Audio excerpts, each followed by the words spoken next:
რეალობის ტრანსერფინგი. ვადიმ ზელანდი. ვიდეო მეოთხე. ყველაფერი, რაზეც აქამდე ვისაუბრე, თქვენში ალბათ ეჭვს იწვევს. არაა გასაკვირი. მე თავად არ მჯეროდა ამ ყველაფრის, სანამ ჩემ თავზე არ გამოვცადე და არ დავრწმუნდი, რომ ტრანსერფინგი მუშაობს. ძნელია შესაძლებლობათა სივრცეების, როგორც ბედის არჩევანის არსებობის დაჯერება. ასევე არაა იოლი ადამიანმა ირწმუნოს ფარდოფიტობის თეორია, რომლის თანახმადაც სიჩქარის მომატებით სხეულის მასა იმატებს, მოცულობა პატარავდება, დრო კი ნელდება. საკუთარ თავზე ამის გამოცდა ჯერ შეუძლებელია, მაგრამ რა მნიშვნელობა აქვს გვესმის თუ არა ეს? მთავარია რა სარგებელი შეიძლება მივიღოთ აქედან. მეცნიერებაში უამრავი ამოუხსნელი რამაა, თუმცა ჩვენ მისი ნაყოფით სიამოვნებით ვტკბებით. ტრანსერფინგის ილეთების გამოყენებით საოცარი შედეგების მიღება შეგიძლიათ და რა მნიშვნელობა აქვს როგორ და რანაირად მუშაობს ის. ჩვენ არ ვიცით როგორ მუშაობს ელექტროობა, მაგრამ ოთახში რომ შევდივართ შუქს ვანთებთ. ვიყენებთ მიკროტალღურ ღუმელს, ინტერნეტს, ტელევიზიას და ასე შემდეგ.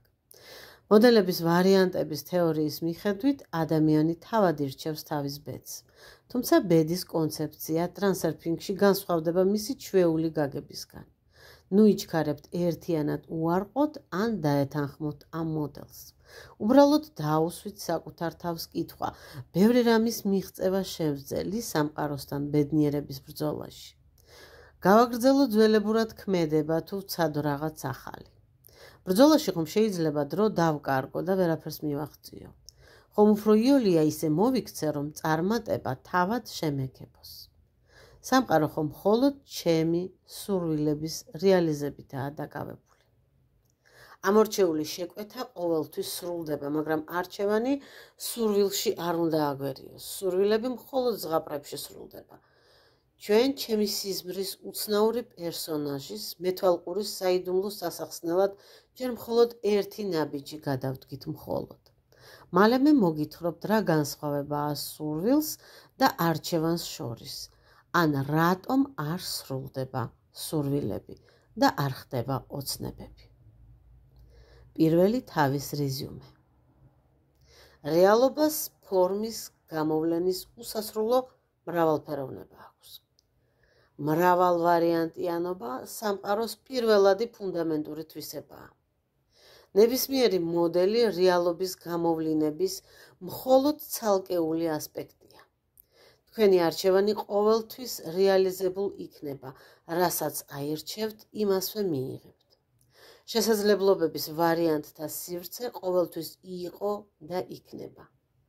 ინფორმაციული ველი ფაქტებისა და მოვლენების პოტენციურ ვარიანტებს შეიცავს. ვარიანტი სცენარისა და დეკორაციისგან შედგება. ინფორმაციული სივრცე შეგვიძლია სექტორებად, შესაძლო ვარიანტებად დავყოთ. რაც უფრო დიდია სექტორებს შორის დაშორება, მით უფრო დიდია განსხვავება ვარიანტებს შორის. აზრის ენერგიის ნათება პოტენციურად შესაძლებელი ვარიანტის რეალიზებას ახდენს. როცა ნათების პარამეტრები იცვლება, ხდება ახალ გზაზე გადანაცვლება. ჩვენ ვერ შევცვლით მიმდინარეს, მაგრამ შეგვიძლია ავირჩიოთ სხვა სცენარი. ბედნიერებისთვის ბრძოლა საჭირო არაა. შესაძლებელია უბრალოდ სხვა ჩვენი გულისა და სულის მოსაწონი ვარიანტის არჩევა. სანამ სავარჯიშოებსა და პრაქტიკულ მითითებებზე გადავალთ, კიდევ ერთ მნიშვნელოვან საკითხზე, ქანქარებზე ვისაუბრებთ. მომდევნო თავი სწორედ ამას უნდა დავუთმოთ. ქანქარები. ერთი მიმართულებით მოაზროვნე ადამიანების ჯგუფები ქმნიან ენერგოინფორმაციულ ჯგუფებს, ქანქარებს. ქანქარები ადამიანებს თავის მარწუხებში იჭერენ, ისე რომ ისინი ვერც კი ხვდებიან, რომ თავისი ქმედებით ზღვის წისქვილზე ასხამენ წყალს. დესტრუქციული ქანქარები ბავშვობიდან გვასწავლიან სხვისი ნების მორჩილებას, ვალდებულებების შესრულებას, სამშობლოს მსახურებას, პარტიის, სამსახურის, ფირმის იდეის ერთგულებას, ვისიც და რისიც გინდა პატივისცემას, საკუთარი თავის კი სულ ბოლოს. თითეული ჩვენთაგანი ასე თუ ისე რაღაცას ემსახურება. ოჯახს, კლუბს, სასწავლო დაწესებულებას, ორგანიზაციას, პოლიტიკურ პარტიას, სახელმწიფოს და ასე შემდეგ. ქანქარები ყალიბდება და ვითარდება იქ, სადაც ადამიანების ჯგუფები ერთნაირად, ერთი საქმისთვის იწყებენ ფიქრს. სტრუქტურა ამ ადამიანების ენერგიით, მათი ემოციებით იკვებება. იზრდება, ფართოვდება, სულ უფრო მეტ მომხრეს იკრებს და სულ უფრო მეტ ენერგიას ეუფლება და უფრო დიდია მისი ამპლიტუდა, სულ უფრო მძიმედ და უფრო დიდი ძალით ქანქარებს ქანქარა, როგორც ბურთი საათის ჯაჭვზე. თუმცა როცა მომხრეთა და მიმდევართა ერთი მიზნისკენ მომზირალ ადამიანთა ჯგუფი იშლება, ქანქარაც ქრება.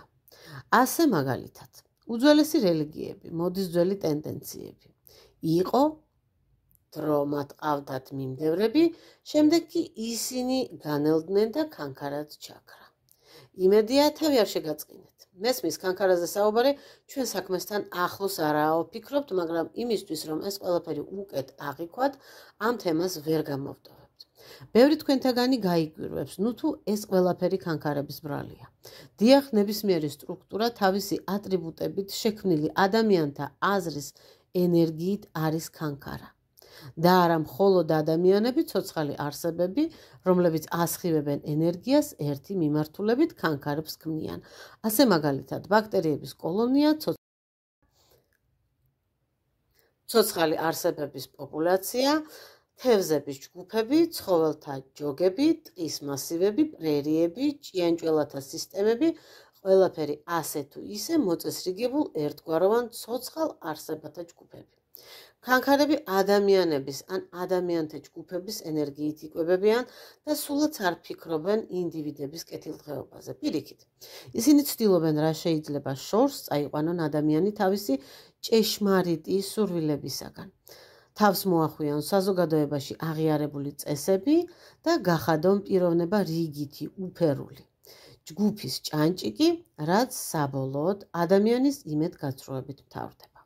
ასე მაგალითად, თუ ახალგაზრდა ცხოველების სტილისტობაზე ოცნებობს ან ქარგვითაა გატაცებული, მას თავს აუცილებლად მოახვევენ ეგრეთ წოდებულ პოპულარულ პრესტიჟულ პროფესიას, რომელსაც რაოდენ კარგადაც არ უნდა დაეუფლოს, ბედნიერებას არ მოუტანს. რამხელაც არ უნდა იყოს მისი ხელფასი თუ ჰონორარი, სულ უფრო მეტად დაიღლება სამსახურში და საბოლოოდ ცხოვრების აზრს დაკარგავს. ასე ვიღებთ ადამიანს დეპრესიით გაღიზიანებულს და უბედურს. სამაგიეროდ, მისი უარყოფითი ენერგიით იკვებება ქანქარა. მისი ჩანაფიქრი სისრულეშია მოყვანილი. მოდით წარმოვიდგინოთ ფეხბურთის სტადიონი. მიდის მნიშვნელოვანი თამაში. კომაგები უკვე ძალიან დაძაბულები არიან. აი ერთ-ერთი მოთამაშე გამოუსწორებელ შეცდომას უშვებს და მაყურებელთა რისხვას საზღვარი არ აქვს. ყვირიან, აგინებენ, მზად არიან შუაში გაგლიჯონ. წარმოიდგინეთ, რამხელა უარყოფითი ენერგია ან ფეხბურთელისადმი მიმართული. სად მიდის ეს ენერგია? ფეხბურთელი, თუმცა დანაშაულის შეგრძნებით დათრგუნული, რომ კომაგების იმედები ვერ გაამართლა, მაინც ცოცხალი და ჯანმრთელია. რატომ არ დაატყდა თავს ეს ენერგია? იმიტომ რომ ქანქარამ ჩაყლაპა ის. ყველა ქანქარა დესტრუქციულია.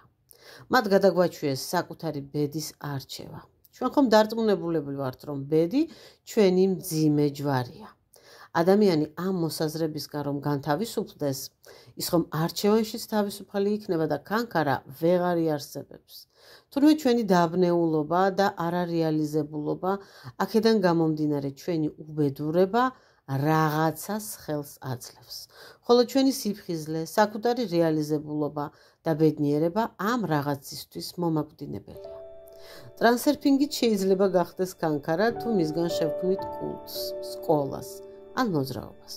თუმცა ასეც რომ იყოს, ტრანსერფინგი ადამიანის ინდივიდის გამოფხიზლებას ემსახურება და მაქსიმალურად არადესტრუქციული ქანქარა იქნებოდა.